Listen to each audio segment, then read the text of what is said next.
यह कहानी है जिद्दी बच्चे की। एक छोटे से गांव में राहुल नाम का लड़का रहता था। राहुल बहुत ही जिद्दी था।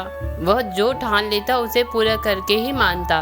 उसकी जिद इतनी ज्यादा थी कि कभी कभी उसके माता पिता भी परेशान हो जाते।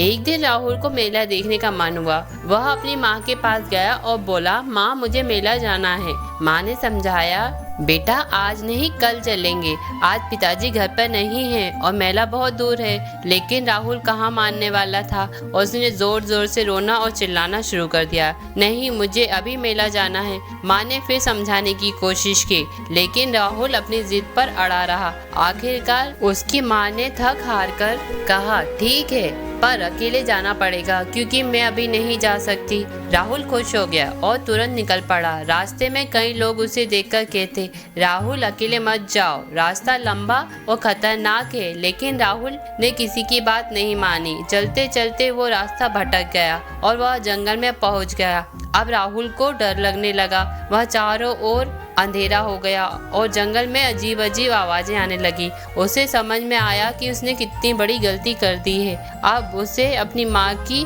भी याद आ रही थी। कुछ समय बाद कुछ लोग उधर से गुजरे और उन्होंने राहुल को अकेला रोते हुए देखा। वे उसे गांव वापस ले आए। जब वह घर पहुंचा तो उसकी माँ बहुत परेशान थी, लेकिन उसने राहुल को प्यार से गले लगा लिया और कहा, देखा बेटा, बिना सोचे समझे जिद करना खतरनाक हो सकता है। उस दिन के बाद राहुल ने सीखा कि जिद करना हमेशा सही नहीं होता। अब वह अपनी माँ पिताजी की बातों को ध्यान से सुनने लगा और समझदारी से काम करने लगा। इस कहानी से हमें यह शिक्षा मिलती है कि हमेशा जिद करना अच्छा नहीं होता। हमें अपने बड़ों की बातों को ध्यान से सुनना और समझना चाहिए, क्योंकि वे हमारे भले के लिए ही समझाते हैं। अगर आपको यह कहानी अच्छी लगी है तो शेयर करें, सब्सक्राइब करें।